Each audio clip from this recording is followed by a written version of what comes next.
Hi everyone, welcome to GITAM University of Bengaluru. So we have with us Professor Dilip Menon as part of the international conference that we are organizing here, Modernities Redefined Perspectives from South Asia. And Professor Dilip Menon needs no introduction in a sense, but for the benefit of the audience, so Professor Dilip Menon works at the University of Witwatersrand in Johannesburg, South Africa. And Professor Dilip Menon was educated at Delhi, Oxford and Cambridge, and his recent work has been focused on oceanic histories and the questions of epistemologists from the global south, and how do we think about theories from the global south, from a very located position. And thanks for the wonderful keynote lecture and all the discussion we have been having over here.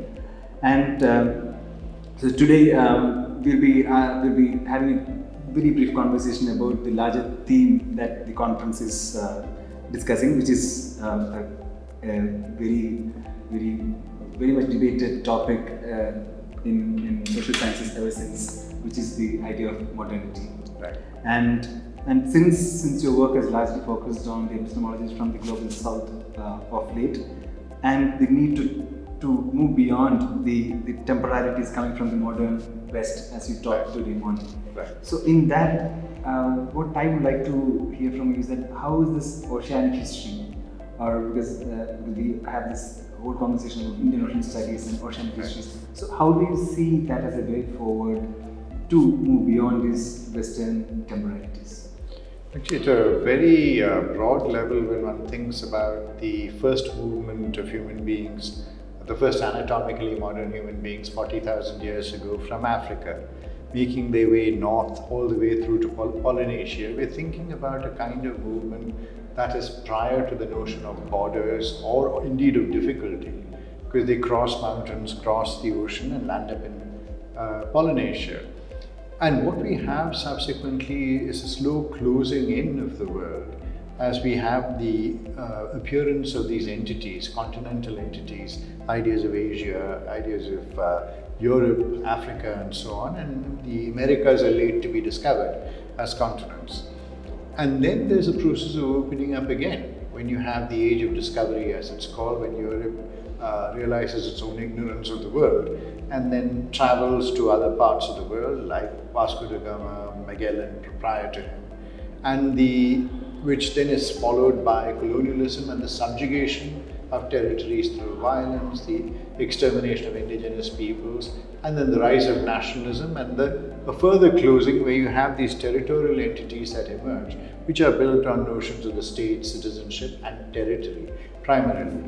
So when we think about history writing and imaginations from this movement, we are really thinking from the standpoint of these very narrow national imaginations and the kind of pressures that it puts on the free flow of people.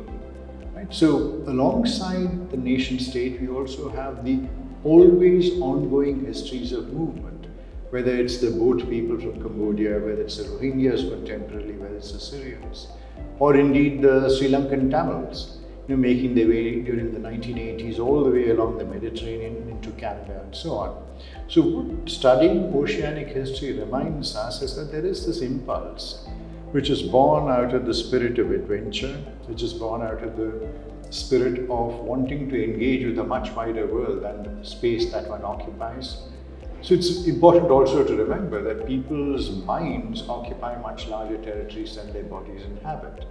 So when we think about the oceanic imagination, we're thinking about people constantly on the move, either pushed as a result of state violence, civil wars and so on, or people making their way out in order to seek their fortune. So if you think about the early 20th century, you had Indians after the collapse of the Swadeshi movement and colonial repression. Indian revolutionaries are making their way eastwards into Japan and all the way through to California and Canada, westwards into Germany. After all, M.N. Roy moves and founds the Communist Party of Mexico, which is an act of temerity that only Bengalis are capable of. Right? So the oceanic history reminds us that the world has always been much larger, and the English phrase, the world is my oyster, that people have constantly rebelled against governmentality and its impositions, and people have always seen the ocean as a zone of escape. That's one thing. The second thing to think about is that when the kind of hubris that creates the partition of Indian Ocean, Atlantic Ocean, Pacific Ocean, these are our creation because the waters are continuous. The whales don't really bother which ocean they're floating through. And what has happened of late is really also our realization that when we think about continuous oceans, we think about a history that is beyond the history of the nation state again. So for example, with the Spanish conquest of Mexico, the silver that comes out of there and moves back to Spain creates a price revolution in Europe. But that same silver is moving across the ocean the other way via Philippines into China. So I think what it allows us to do, I mean, this is just giving you a lot of examples, but doing oceanic history allows us to see how territories are created through the adventurous imaginings of people. It allows us to see that the nation state is a very recent and probably transient phenomenon, and nation states have never been able to police the ocean. And thirdly, I think it reminds us yet again of something that we forget, that 90% of the world's trade is carried on through the ocean, as we saw when the ship got stuck in the Suez Canal and that held up, and now with the Houthis trying to stop trade near Djibouti in protest against the Israeli occupation of Palestine and so on and so forth. So I think there are multiple histories that one could think about which are beyond the narrow imaginings of the nation. So building from that, so in a way you're stressing the importance not only to move beyond the real territorial sort of entities, but also the mental mappings of the same. Yes. And in doing that, I see the intellectual move and the need to do that in many different ways. My question is, in the current political predicament that India is going through, this whole link between nationalism and history writing has become ever more complicated and political, very overtly political in nature. So in that context, how do you think about how do you see the future of history writing in India in this way, given our current political predicament? Right. See, because I think we've arrived at a certain kind of impasse. It's a kind of blockage we've arrived at with regard to the writing of history, which is so intimately connected to the history of the nation state. At one point in our history, contemporary history, world history, call it what you will, the nation state had emerged as an emancipatory phenomenon, right? And so when we talk about decolonization, decoloniality, the bitter wars that were fought so that people could be free, and that initial impulse of nationalism, once it turns inwards and it creates spaces, it creates incarcerative spaces, it creates prisons. So when you think about the geography of India, for example, as it's taught, it's the Kashmir to Kanyakumari, the seven sister states as they're so sentimentally referred to Gujarat. And you think there's much more to this in terms of the movement of people, the movement of material, the movement of religion, the movement of ideology. So we've reached a dead end which allows only a looking inwards rather than an outwards. What I mean by that is that looking inwards is not only spatial, but it's also temporal. Right? So in the search for a new modern India, we look back to an ancient past that is uncluttered by strife. It's imagined that everything was equal, it's imagined that there were great scientific achievement, and so on and so forth. What history needs to do now is to start looking outwards to the ocean, which connects up with the first point. But to move to another point, I think moving outwards from the nation state also reminds us of the prisoners of the nation state.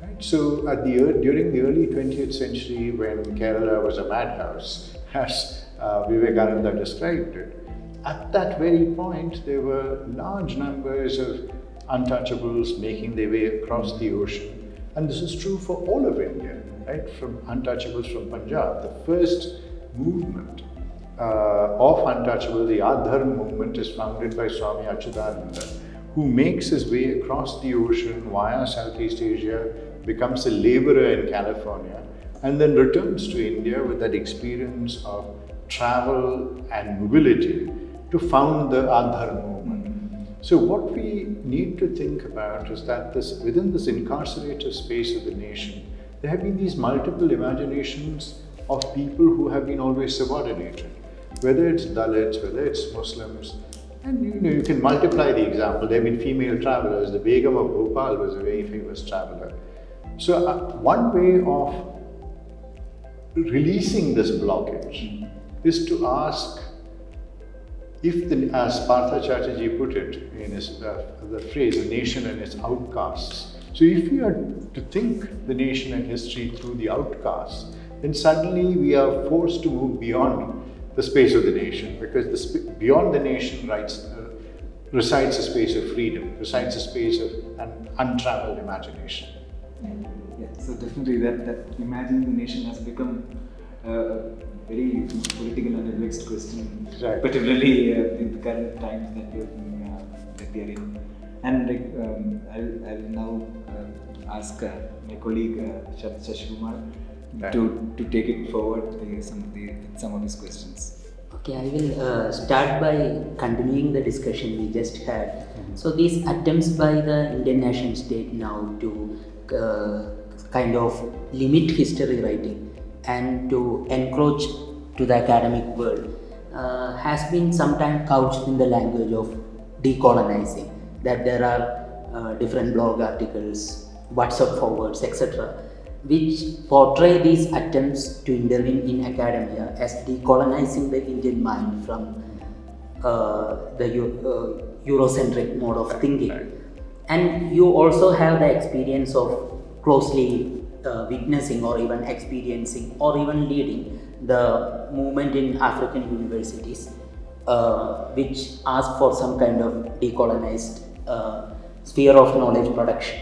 So how do you compare these experiences of decolonizing movement in Africa, which sort of put forward some emancipatory potential, and the attempts in India of the right-wing forces to appropriate this language of decolonization to replace the present academic atmosphere with a more Brahminical and socially conservative atmosphere? An interesting question. It's a huge question, and I'll try and give you a short answer if possible. Because it's not without significance that ideas of decoloniality emerged from Latin America. Because while Latin America was a space where the First Nation states emerged, Latin America has always lived under the shadow of American imperialism, right? Through the Monroe Doctrine, which preserved South America as the sphere, as America's backyard. So all through the 20th century, starting from the 1953, the coup in Guatemala and so on, and to continuing interference, the interference in Chile. So there is a way in which Latin American thinkers were constantly engaged with the idea of continuing colonialism and the need for decoloniality, the idea that then subsequently got aligned with Marxism, the idea of delinking from a global political economy and so on. In Africa, in South Africa, not speaking for the 54 countries of Africa, but in South Africa, we had the end of apartheid in the early 1990s. But what happened as with India and in most other decolonized nations is that we continued with an inherited pedagogy. Right? An inherited pedagogy had Europe at its center, had certain categories that were central to European history, like the French Revolution, Enlightenment, Renaissance, and so on. And these were seen as exemplars. The rest of the world could merely repeat this history if it could, which is why in India we were obsessed with questions of why don't we have revolution, why don't we have capitalism, and so on. Instead of asking the proper question is what do we have and how do we study it? So in South Africa, the movement for decolonizing education arose with the fact that a new generation in an independent post-apartheid nation felt that they were weighed down by the baggage, the nightmares of the past, and an inherited pedagogy that did not allow them to move forward. So they said, you need to change your syllabus. They brought down the symbols of an early colonial order, as you know, bringing down the statue of Cecil Rhodes and so on. And all of these went together. And the demand that they made of the university is that we need to think about the fact that we are an African university and ask ourselves a simple question. How is an African university different from a European or an American university? That simple question yields very complex answers. So you have to then ask yourself, how do you ponder on this question without retreating into a nativism? Right? Something that is uniquely African, that is, when you celebrate that, which leads us to the question of India. Indeed, in India, the engagement with decolonization has been a celebratory nativism. Right? The idea that somehow India has possessed, does possess, and will possess all knowledge that there is. We don't need to look elsewhere. But the fundamental irony in all of this is that when you go back to the 18th century and you look at the enterprise of the early Orientalists like William Jones, Colebrooke, all of them, who were recovering old Hindu past, because here was Europe coming out, as it were, and suddenly discovering civilizations that were far older, far richer. And so you have the Orientalists actually engaging with this. So Shakuntala makes its way in translation, arrives in Germany. Goethe is suddenly seized of the idea of world literature at that point, and so on. But it's important to remember that this particular Orientalism was also constructed as against an immediate Islamic Mughal past. Yes. Right? And this is the inheritance of Hindu nationalism. Hindu nationalism worships the products of colonialism, ironically enough.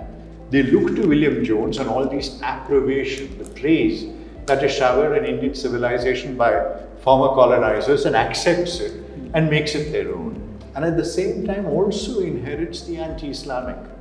Right? So it's a very, very curious, unreflective nativism that is at the heart of the current decolonization project. So when people say, you talk about decolonization, but look what's happening in India, I think this is a misplaced question which doesn't really understand the historical process in operation. Very often the easy response to this is that you say you're a Marxist, do you approve of Stalin? So I think we need a much more complex, nuanced and textured understanding of decolonization and the impulse to free the imagination from the nightmares of the past.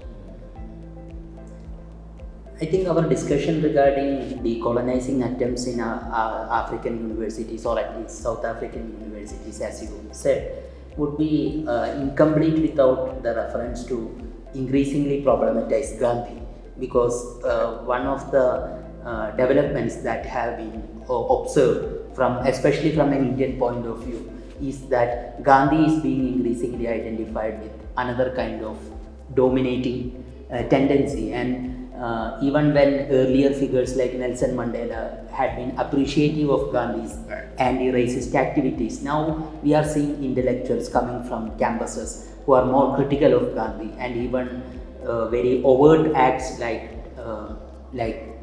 demolishing Gandhi statues and all. So as an Indian who went to South Africa and works in the South African academia or South African university space, how do you see these developments of problematizing Gandhi? See, I think very often Gandhi is understood as a political philosopher and Ambedkar is seen as a politician, right? And now our understanding of that is flipped. Ambedkar never won an election in his life. He was a failure as a politician. He had to be nominated to the Constituent Assembly. Whereas Gandhi, if you think about him, was an arch political strategist, right? And so in my opinion, if we have to study Gandhi, we must study him as a political strategist rather than as a political philosopher. As a political philosopher, he was extremely hierarchical, extremely conservative, believed in making haste slowly, as the phrase goes. So we are contending with a figure who is really of the 19th century. This is important to remember. He was born in 1869. Right? And he came from a patrician family. Right? Very often, again, in the Marxist dismissals of Gandhi, people call him a Bania. But it's important to remember that the place of the merchant in Gujarat and in Rajasthan is very different. He came from a family of advisors to kings.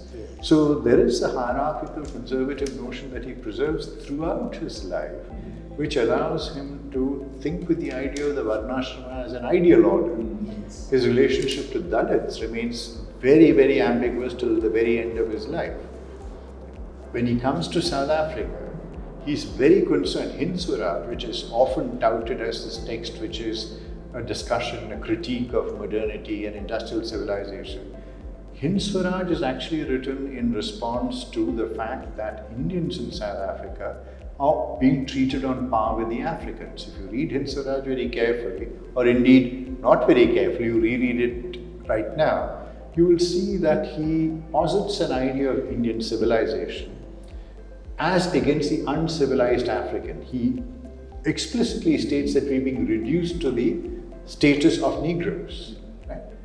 And so this is a profound dilemma only if you see him study Gandhi backwards, right? But if you study Gandhi forwards from his development as a conservative aristocrat even, he trumps even Nehru. Nehru is just a jumped up lawyer, right? So when you think about that, then this question of Gandhi's conservatism, his attitudes to race, his attitudes to caste, also allow us to see that there is very little political mileage. There is no political emancipatory program that you can build with Gandhi. What he allows us to understand is a certain kind of strategic way of negotiating with empire. His programs of civil disobedience, his fasting and so on.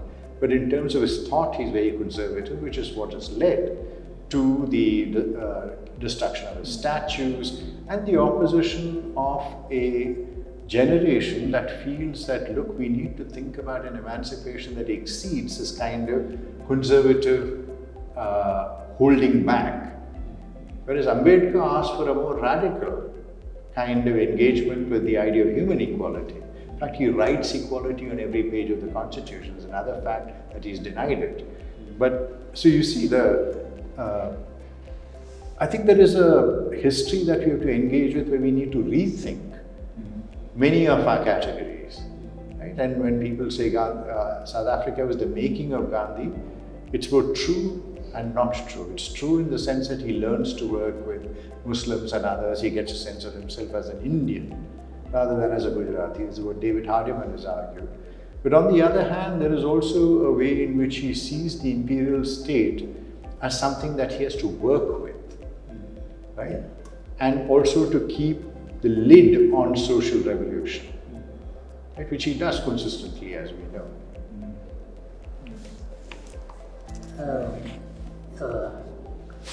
One effect of a right-wing upsurge that is happening in India or maybe globally is that we are now less focused on how the left political praxis take place. And you are a historian or a sociologist who has depicted that how communism in Kerala was not just an implant of a foreign ideology, but it was sort of creatively reinterpreted as mainly as an ideology of caste equality, right, to cite your argument. So I would like to ask you how you see the contemporary left praxis in Kerala, especially when this increasing critique is being placed that the left has been historically a failure in addressing non-class categories, especially caste-based exclusions.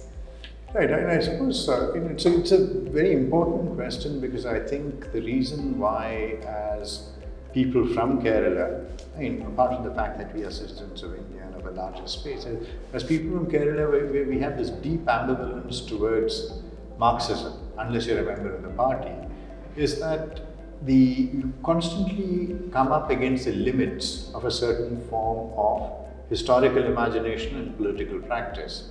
So, but whereas as an undergraduate, I was deeply influenced by Marxism because that was a default option in the 1980s. As I began to, once I finished when I was writing my PhD, I came to understand that caste posed a problem for the Communist Party, even as they presented themselves as a party working towards caste egalitarianism.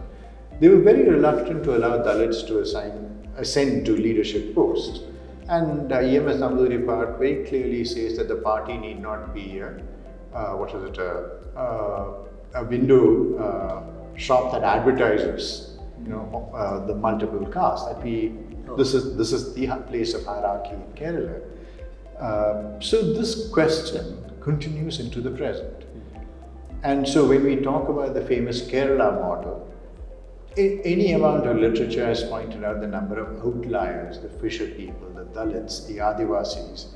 And here the idea was that the question of class would trump every other identity.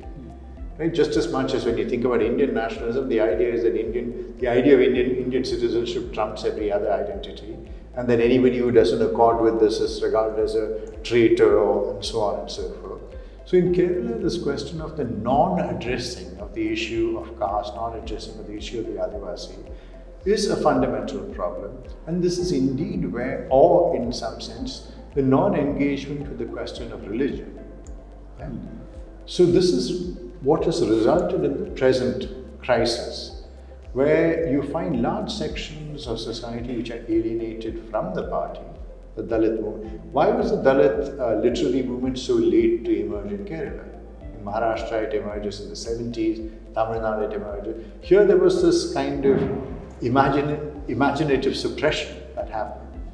And right now we are faced with the fact that we are the state with the most number of RSS shakas in India, more than 5,000, right? Much more than UP, which is the strong one. How do we think with this?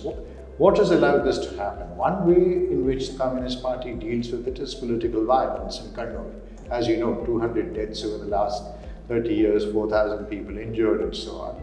But in the rest of Kerala, there is this issue that the party has not found an effective way to counter an increasing Hinduization of society through its setting aside of the problem, right? Because it constitutes itself through governance, it constitutes itself through issues of class relations, which are both good and bad.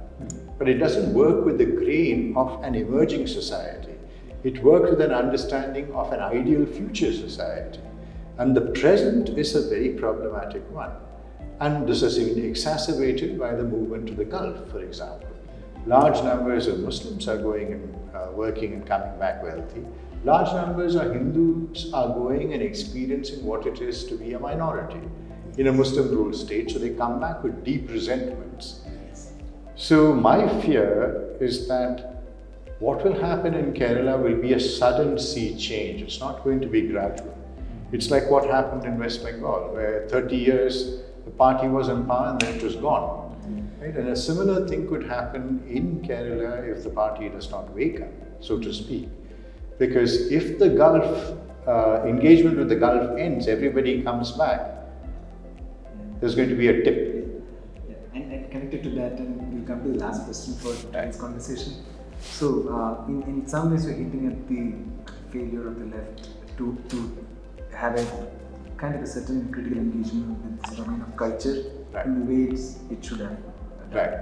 So, and even when we take this larger theme for this conference, modernity is redefined. So, in thinking about modernity, of course, this concept of culture has emerged as a major vantage point from where you critically engage with modernities, like if you take multiple modernities or the ideas of alternative modernities, global modernity, there are many adjectives attached to it now. But do you think that this attempt to redefine modernity have also been caught up in this domain of culture, and we do not pay adequate attention to the questions of political economy or other very relevant pressing questions? So in that way, how do we take this conversation forward about redefining modernity beyond culture and seeing communities as cultural groups, etc.? Yes, I think that's a very important point that you've raised, because one of the consequences of our being slaves of the theoretical movements that emerge from elsewhere, whether it's that of deconstruction, post-colonial theory, and so on and so forth, is that these are movements that have happened within the academy, right?